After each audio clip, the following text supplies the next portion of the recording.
Wala silang alam.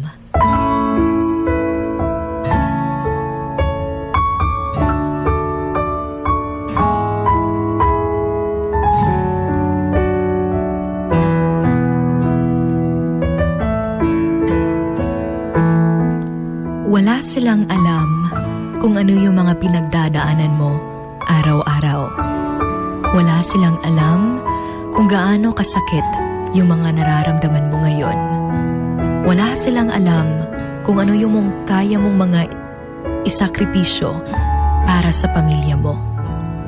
Wala silang alam na habang sobrang saya mo tingnan sa panlabas, durog na durog ka na pala sa loob. Wala silang alam na nahihirapan ka na rin pala sa buhay.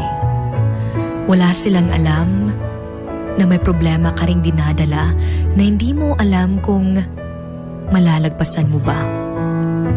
Wala silang alam na kahit mag-isa ka sa pagkikipaglaban sa buhay, mas pinipili mo pa rin magpatuloy para magampanan mo ang role mo sa buhay ng mga mahal mo.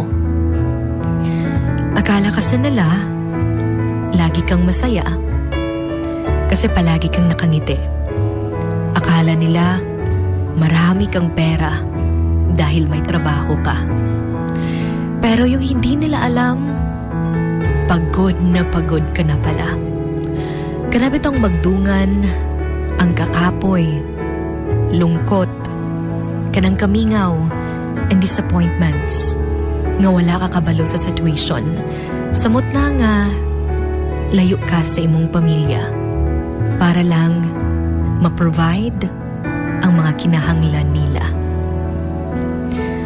Tapos, you think na wala ka nang makakapitan, na wala ka nang malalapitan, na wala kang masasabihan ng iyong mga problema.